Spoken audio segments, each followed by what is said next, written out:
Hello friends, आपका स्वागत है आपके अपने चैनल द ग्रामर गुरु में। आपको जानकारी है कि हम जो भी वीडियो इस समय बना रहे हैं वो टैट और सुपर टैट को ध्यान में रखकर बना रहे हैं। हमने पिछले 3 वीडियो में सेंटेंस के स्ट्रक्चर के बारे में बात की थी, जो हम पांचों सेंटेंस में असर्टिव, इंटरोगेटिव, इंपेरेटिव, एक्सक्लेमेटरी और ऑप्टेटिव की जो स्ट्रक्चर हैं वो समझा चुके हैं। क्योंकि विदाउट स्ट्रक्चर हम टेंस को सीखना थोड़ा मुश्किल पड़ेगा, इसलिए वो वीडियो आप देख लें। ये हमारा चौथा वीडियो है, तो इसमें हम टेंस पढ़ेंगे। तो टेंस 1 बाई 1, प्रेजेंट इंडेफिनिट या पास्ट इंडेफिनिट, जो लगातार जो 12 टेंस हमारे पढ़ने हैं वो बहुत बाद में पढ़ेंगे। पहले हम कंसेप्ट समझ लें कि टेंस होता क्या है, और इसी वीडियो में हमको सारे टेंस एक ही बार में आ जाएंगे, ये गारंटी है। तो हम पढ़ते हैं टेंस। आप सभी लोग जानते हैं कि टेंस हमारे 3 प्रकार के होते हैं। प्रेजेंट टेंस यानी कि जो वर्तमान समय को बताता है, पास्ट टेंस भूतकाल को दर्शाता है, बीते हुए समय को दर्शाता है, और फ्यूचर टेंस भविष्यकाल यानी कि आने वाले समय को दर्शाता है। तो हमारे टेंस जो होते हैं इनसे कार्य की यानी कोई भी कार्य हो रहा है, किस समय हो रहा है उसका पता लगता है। यानी कि टेंस से हमारे कार्य के होने के समय का पता लगता है। तो आप जानते हैं 3 प्रकार के टेंस होते हैं, और प्रत्येक टेंस के 4 भाग होते हैं: इंडेफिनिट, कंटिन्यूअस, परफेक्ट और परफेक्ट कंटिन्यूअस। इंडेफिनिट क्या होता है? अनिश्चित। यानी कि इस टेंस से, इंडेफिनिट टेंस से कार्य तो होता है लेकिन कार्य के शुरू होने या समाप्त होने का पता नहीं लगता, बल्कि कार्य होता है ऐसा पता लगता है। कि कंटिन्यूअस का मतलब होता है जारी रहना, कोई कार्य वर्तमान में जारी रह रहा है यानी कि लगातार चल रहा है, तो उसको हम कंटिन्यूअस टेंस बोलेंगे। परफेक्ट कार्य के पूर्ण होने को दर्शाता है, और परफेक्ट कंटिन्यूअस पिछले समय से कार्य शुरू होता है और वर्तमान समय में चल रहा होता है। तो कुल मिला के ये हमारे 3 टेंस के 4 भाग हुए। यदि हम प्रत्येक को जोड़ लें 4 भाग से तो हमारे 12 टेंस बनते हैं। इसको प्रेजेंट से जोड़ते हैं: present indefinite, present continuous, present perfect, present perfect continuous, 4 हो गए। ऐसी पास्ट से past indefinite, past continuous, past perfect continuous, 8 हो गए। ऐसे फ्यूचर से future indefinite, future continuous, future perfect और फ्यूचर परफेक्ट कंटिन्यूअस। ये हमारे 12 टेंस होते हैं जो हमको पढ़ने होते हैं। लेकिन हम अभी इन पर चर्चा नहीं करेंगे, हम सीधे टेंस ही पढ़ लेंगे, जिससे हमें पता लगेगा।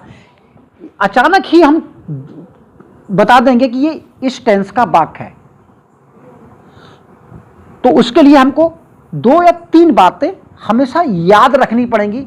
उम्मीद करते हैं वो पहले से आपको आती होंगी, नहीं आती हैं तो उन चीज़ों को सीख लें। यानी कि टेंस को जानने से पहले बातें जो हमेशा याद रखनी है, ये आप अपने जहन में बिठा लें, हमेशा ये बातें याद रख लें। अगर ये 4 बातें हैं, ये 4 बातें आपको याद रहती हैं, तो हमेशा हमेशा के लिए टेंस पक्के हो जाते हैं। पहली बात, जब हम टेंस की बात करते हैं तो इंग्लिश लैंग्वेज में केवल 2 ही टेंस के लिए वर्ब बनी है, एक प्रेजेंट के लिए, एक पास्ट के लिए। प्रेजेंट का मतलब होता है वर्ब की फर्स्ट फॉर्म, और पास्ट का मतलब है वर्ब की सेकंड फॉर्म। ये 2 बातें हमेशा याद रखेंगे, ये वाली बातें, कि प्रेजेंट टेंस का मतलब होता है फर्स्ट फॉर्म, और पास्ट टेंस का मतलब होता है वर्ब की सेकंड फॉर्म। अच्छा, एक बात और, दूसरी, प्रेजेंट टेंस में ही केवल ये नियम लागू होता है: जैसा कर्ता वैसी क्रिया, एक वचन कर्ता एक वचन क्रिया, बहुवचन कर्ता बहुवचन क्रिया। ये बात भी हमेशा अपने मन में आप रखेंगे। यानी कि जैसा कर्ता वैसी क्रिया, एक वचन कर्ता एक वचन क्रिया, बहुवचन कर्ता बहुवचन क्रिया। यानी कि कर्ता के अनुसार ही क्रिया प्रयोग होती है। तो जब एक वचन क्रिया की बात आती है तो ये केवल किस टेंस में लागू होता है? केवल प्रेजेंट टेंस में लागू होता है। जैसे कि अब हम बात करें, जो क्रिया की फर्स्ट फॉर्म होती है वो अपनी बहुवचन होती है, और उसी फर्स्ट फॉर्म में यदि आप एस या ई एस, जैसे गो है तो गो में ई एस जोड़ दोगे तो गोज हो जाएगी। प्ले है, प्ले में ई एस जोड़ दोगे तो ये एक वचन बन जाएगी। तो क्रिया में एस या ई एस जोड़ने से क्रिया एक वचन बनती है, और क्रिया की जो फर्स्ट फॉर्म होती है वो बहुवचन होती है। दो बातें समझ में आ गई। तीसरी बात, आपको टेंस पढ़ने से पहले, जब आप टेंस पढ़ रहे हैं तो आपको क्रिया की फॉर्म्स आनी चाहिए। आप जानते हैं कि क्रिया की तीन फॉर्म होती हैं, फर्स्ट सेकंड थर्ड। एक आईएनजी फॉर्म होती है, और फर्स्ट फॉर्म में ही फर्स्ट फॉर्म से ईएस लगा करके हम एक वचन बना देते हैं, एस लगाकर एक वचन बनाते हैं, या एस और ईएस लगा करके हम एक वचन बना देते हैं। ये बात आपको आनी चाहिए। उम्मीद करते हैं आपको आती होगी पहले से ही, क्योंकि अगर ये छोटी छोटी बातें नहीं आएंगी तो हम टेंस पढ़ने में थोड़ी सी परेशानी होगी। अब एक, आप जानते हैं कि हर क्रिया की 1 2 3 4 5 फॉर्म होती हैं, लेकिन एक क्रिया स्पेशल है जिसका नाम है बी। बी का अर्थ होता है होना। ये क्रिया ऐसी है जिसकी बेस फॉर्म है ये, और इसकी फर्स्ट सेकंड थर्ड और आईएनजी फॉर्म अलग होती हैं। First form is am are, second form जिनको बी वर्ब बोलते हैं, सेकंड फॉर्म वॉज वर्ब, और इसकी थर्ड फॉर्म बीन होती है, और इसकी आईएनजी फॉर्म बीइंग होती है। तो यानी कि ये आपको हमेशा याद रखने हैं। ये चार बातें हो गई। रिवाइज करके, यानी कि बैक करके इन चारों को दोबारा पढ़ लेना। ये चार बातें हमेशा आपको याद रखनी है। अब आगे बढ़ते हैं। अब हमने मॉडल के तौर पर एक वर्ब ली है, तो आप जानते हैं कि हमने वर्ब को ली है गो। इस गो वर्ब जो आपकी क्या है, वर्ब की फर्स्ट फॉर्म है, इसको हम आधार बना लेते हैं। आधार बना लेते हैं आपकी गो वर्ब को, जो कि क्रिया की फर्स्ट फॉर्म है, इसको हम आधार मानकर अब हम टेंस सीखने की कोशिश करते हैं। देखिए, आपने अगर पढ़ा होगा तो वर्ब की फर्स्ट फॉर्म के ऊपर किसी भी किताब में देख लीजिए प्रेजेंट फॉर्म लिखी होती है। इसको हम पास्ट फॉर्म बोलते हैं, इसको पास्ट पार्टिसिपल बोलते हैं, इसको प्रेजेंट पार्टिसिपल बोलते हैं। ये किसी भी किताब में आपको मिल जाएगा। तो यहां से हमारे वास्तविक टेंस की शुरुआत करते हैं। अब टेंस समझ लेते हैं। देखिए, जो फर्स्ट फॉर्म होती है वो आपकी प्रेजेंट इंडेफिनिट होती है। जब ये फर्स्ट फॉर्म है, ये आपकी क्या है, प्रेजेंट इंडेफिनिट। Present indefinite. किसी भी वर्ब की फर्स्ट फॉर्म आपकी प्रेजेंट इंडेफिनिट होती है। देखिए, आई गो टू स्कूल, यह आपका प्रेजेंट इंडेफिनिट टेंस हुआ। अगर इसी वर्ब को हम सेकंड बना देते हैं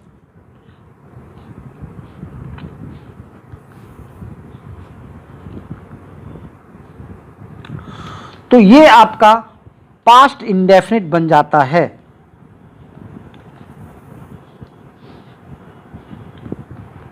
यानी कि वर्ब आपकी अकेली है, ये आधार मान लिया, वर्ब की फर्स्ट फॉर्म है, तो आपका प्रेजेंट इंडेफिनिट टेंस, क्योंकि यही बेस फॉर्म होती है जिससे हम सारी फॉर्म बनाते हैं। इसी से फर्स्ट बनाएंगे, इसी की सेकंड बनाते हैं, इसी की थर्ड बनाते हैं, इसी की आईएनजी बनाते हैं, इसी से यस बनाते हैं। तो ये आपकी बेस फॉर्म हो गई। इसी को, अगर इसी बेस फॉर्म को सेकंड बना देते हैं तो पास्ट इंडेफिनिट। यदि इसी से पहले प्लस में विल या शैल लगा देते हैं, विल या शैल लगा देते हैं तो ये आपका फ्यूचर इंडेफिनिट बन गया। Present indefinite, past indefinite, future indefinite, सिर्फ इस वर्ब से बनाना है। हमने अभी तो पढ़ा था कि फर्स्ट फॉर्म प्रेजेंट टेंस और past second form past tense, यही तो पढ़ा था हमने, पहला नियम यही पढ़ा है। फर्स्ट फॉर्म प्रेजेंट टेंस और सेकंड फॉर्म पास्ट टेंस। यदि वर्ब आपकी अकेली है, मेन वर्ब अकेली है, क्या है? मेन वर्ब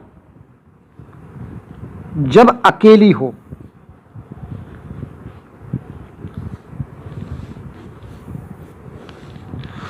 जब मेन वर्ब अकेली होगी तो या तो इंडेफिनिट होगा हमेशा। जब भी मेन वर्ब अकेली होगी तो इंडेफिनिट होगा। अब वो मेन वर्ब अगर फर्स्ट फॉर्म है तो पास्ट प्रेजेंट इंडेफिनिट, अगर वो मेन वर्ब सेकंड फॉर्म है तो पास्ट इंडेफिनिट, और वो मेन वर्ब से पहले यदि विल लगा है तो फ्यूचर इंडेफिनिट। देखिए बहुत आसानी सुनिए, you have a pen.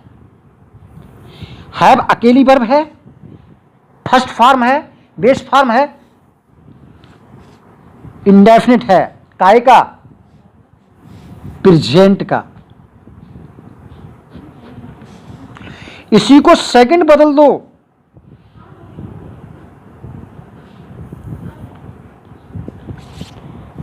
Past indefinite, इसी के पहले विल रख दो,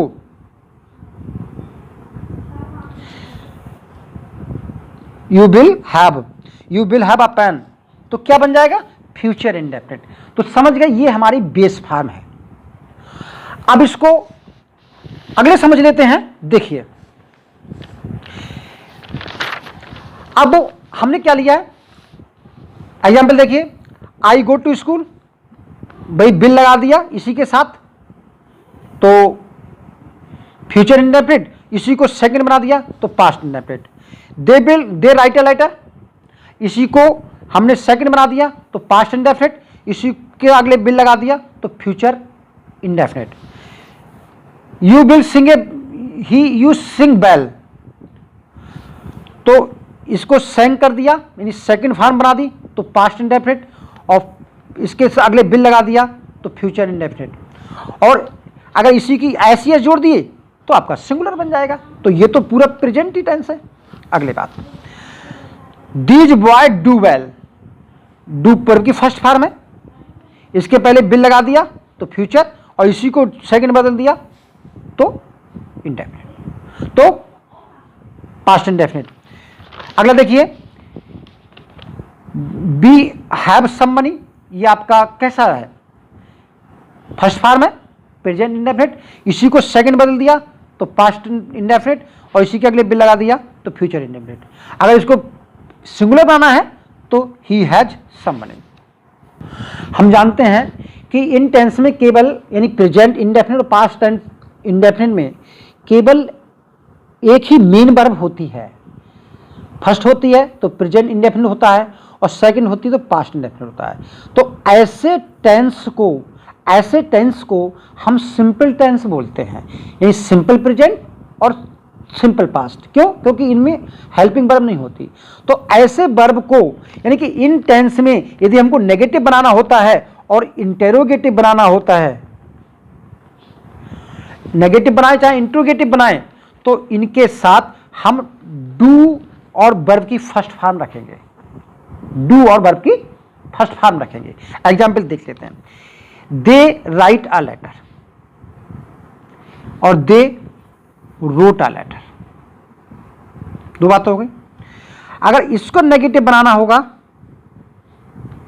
तो डू नॉट के साथ वर्ब की first form, do not write a letter. अगर इसका सेकंड बनाना इंडेफिनिट बना होता है तो डू की जगह डिड कर देते हैं, they did not write a letter. यानी कि केवल पहली वर्ब ही आपको टेंस बता देगी। अगला सेंटेंस देखिए, वी कुक फूड डेली। अगर हम इसको कुक्ड कर देंगे तो पास्ट इंडेफिनिट हो जाएगा, तो देखिए we do not cook food negative बन गया, वी कुकड फूड तो कुक हम डिड नॉट कर देंगे, तो डिड नॉट कुक फूड, क्योंकि केवल एक ही बार वर्ब की सेकंड फॉर्म आती है। यदि डिड नॉट लगा है तो आपका क्या बन जाएगा, वर्ब की फर्स्ट फॉर्म। अब फ्यूचर की बात कर लें तो फ्यूचर में तो नेगेटिव बनाओगे तो वहां बिल ऑलरेडी लगा होता है, बिल के साथ वर्ब की बेस फॉर्म होती है फर्स्ट फॉर्म। तो जैसे हम बात करें तो यहां जैसे ही will go to school, present और पास्ट में तो हेल्पिंग वर्ब होती नहीं है सिंपल में, लेकिन इसमें सिंपल में ही हेल्पिंग वर्ब होती है। तो हम क्या करेंगे, यही नोट लगा देते हैं, क्योंकि बिना हेल्पिंग वर्ब के नॉट नहीं बनता है, नेगेटिव नहीं बनता है। They will not go to school. ये हुआ आपका प्रेजेंट, पास्ट और फ्यूचर इंडेफिनिट। अब हम बात करते हैं अगले टेंस की। आप जानते हैं कि हमने एक टेंस और दो वर्ब निपट गई। इन दो वर्ब में हमारा present tense indefinite, past indefinite और फ्यूचर इंडेफिनिट इस पर निपट गया। यानी कि हमारी दो वर्ब यानी कि गो वेंट यानी कि फर्स्ट फॉर्म और सेकंड फॉर्म फ्यूचर इंडेफिनिट तक निपट गए, यानी इंडेफिनिट टेंस हमारा यहां पर कंप्लीट हो गया। अब हम बात करते हैं इस गॉन वर्ब की। हम सीधे कंटिन्यूअस पे ना करके सीधे परफेक्ट पर आते हैं। किस पे आते हैं, परफेक्ट, सभी परफेक्ट। यानी कि ये सभी परफेक्ट में होती है हैव के साथ, हैव के साथ सभी परफेक्ट में। ठीक, अब इसको देखते हैं। हैव के साथ सभी परफेक्ट में वर्ब की थर्ड फॉर्म होती है। भाई यही तो है भाई, हैव के साथ सभी परफेक्ट में, सभी परफेक्ट टेंस में वर्ब की थर्ड फॉर्म होती है। इतना ही तो पता लगा। अब देखिए ये कौन सी फॉर्म है। अब हम फिर वही वापस लौट के आते हैं। कौन सी तरफ वापस लौट के आते हैं, प्रेजेंट का मतलब वर्ब फर्स्ट और पास्ट का मतलब वर्ब सेकंड, और इससे पहले विल तो फ्यूचर। भाई यही तो होता है। अब देखते हैं, ये हमको पता है कि हमारी जो थर्ड फॉर्म होती है, ये थर्ड फॉर्म होती है, यही हमारी परफेक्ट टेंस है। किसके साथ, हैव के साथ। तो ध्यान रखिए, हैव के साथ थर्ड फॉर्म सभी परफेक्ट में आती है। अब क्या करते हैं, I have done my work. कौन सी फॉर्म है, पहली फर्स्ट फॉर्म है। तो कौन सा टेंस हुआ, प्रेजेंट परफेक्ट, यानी कि चुका है, चुकी है, चुके हैं, लिया है आदि। तो I have done my work, मैं अपना काम कर चुका हूं। इसी को सेकंड,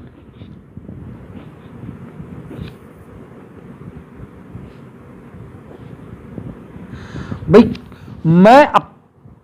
मैं अपना काम कर चुका था।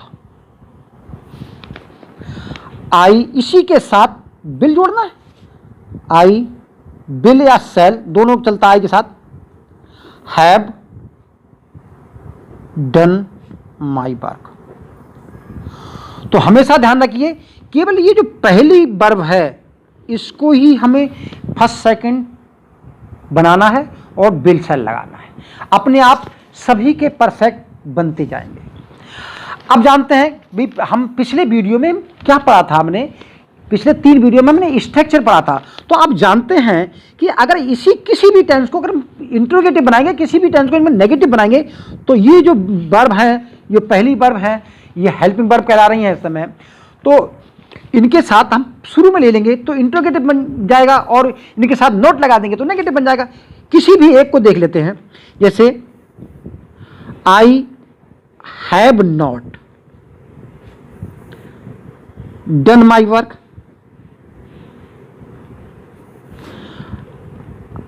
Have I not done my work. अगर फ्यूचर होता तो देखिए भाई, he will have done his work. तो इसमें क्या है, पहली हेल्पिंग वर्ब लेते हैं, क्योंकि जो हेल्पिंग वर्ब पहले पढ़ते हैं उसी से हम इंट्रोगेटिव बनता है। He, will he not, will he have done his work. तो समझ गए होंगे कि कैसे बनता है। तो ये थे हमारे एक समझ कि हमारी कौन सी वर्ब किस टेंस में काम आती है। अब हमारी बची से केवल एक आईएनजी फॉर्म, जो कि बी के साथ सभी कंटिन्यूअस में आती है, जिसको हम अगले वीडियो में कंटिन्यू नहीं करेंगे। अगर आपको ये कंसेप्ट समझ में आता है, वैसे तो हम सभी टेंस को 1 बाय 1 पढ़ेंगे, समझ के साथ पढ़ेंगे, बहुत अच्छी तरह पढ़ेंगे, लेकिन ये हमारा कंसेप्ट है, क्योंकि सारी वर्ब, सारा टेंस इन्हीं वर्ब में तो निहित है भाई। इनसे अलावा वर्ब तो नहीं आएंगी, यही वर्ब आएंगी। तो इसको और पढ़ लेंगे, फिर हम 1 बाय 1 पढ़ेंगे, तो हमारे दिमाग में बिल्कुल कंसेप्ट क्लियर हो जाएगा कि टेंस होते क्या है। अगर आपको मेरा ये वीडियो पसंद आता तो इसे प्लीज़ लाइक करें, सब्सक्राइब करें और शेयर करें। Thank you, all the best.